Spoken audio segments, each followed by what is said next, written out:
Assalamualaikum warahmatullahi wabarakatuh. Perkenalkan, nama saya Yanti Rohayanti, asal dari Kuningan, Jawa Barat, UPBJJ UT Bandung, untuk Prodi Ilmu Pemerintahan.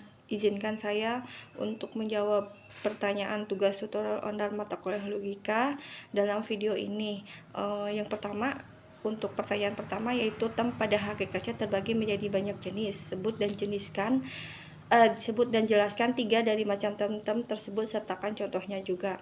Sebelum ke 3 macam term, maka saya akan memberikan pengertian tentang term. Term adalah pengertian sebuah kata yang terdiri dari konotasi dan denotasi. Konotasi menjelaskan tentang isi pengertian dari kata, sedangkan denotasi menjelaskan luas pengertian dari kata.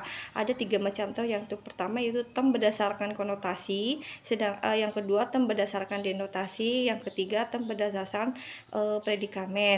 Contohnya untuk sebuah pernyataan Ahmad sebagai manusia dan Ahmad sebagai terpelajar. Ahmad sebagai manusia menunjukkan sebagai sesuatu yang berdiri sendiri, sebab manusia itu bukan sifat melainkan suatu hal yang memiliki sifat-sifat. Sedangkan Ahmad terpelajar artinya Ahmad memiliki ilmu setelah dia belajar. Jadi bukan sesuatu yang berdiri sendiri, melainkan dapat ada dan dalam diri manusia setelah dia belajar. Pertanyaan kedua, jelaskan dan berikan contoh bentuk sesat fikir atau logical fallacy. Bagaimana agar terhindar dari logical fallacy? Sesat fikir adalah kekeliruan dalam bernalar yang menyebabkan argumen tidak valid sehingga menghasilkan kesimpulan yang tidak sah. Ada 3 macam bentuk sesat fikir. Yang pertama yaitu sesat fikir formal, yang kedua sesat fikir verbal, dan yang ketiga sesat fikir material. Sesat fikir formal disebabkan oleh kekeliruan penalaran terhadap bentuknya, sedangkan sesat fikir verbal disebabkan oleh kekeliruan penalaran terhadap kata-katanya, atau yang disebut juga sebagai kemakna gandaan kata, atau katanya bermakna ganda. Sedangkan sesat fikir material yaitu disebabkan oleh kekeliruan penalaran terhadap isinya.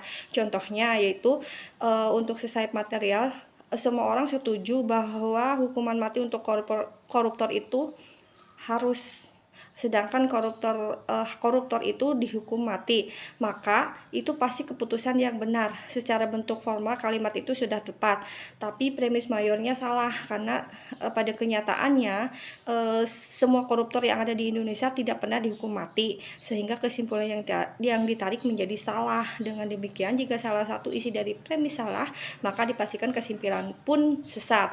Terus bagaimana caranya terhindar dari sesat fikir? Yang pertama, memahami contoh-contoh sesat fikir. Dengan memahami itu kita bisa waspada saat berdiskusi. Yang kedua, fokus pada argumen, bukan pada orangnya. Yang ketiga, gunakan logika formal. Yang terakhir yaitu pastikan kesimpulan mengikuti dari premis yang diberikan. Terima kasih. Wassalamualaikum warahmatullahi wabarakatuh.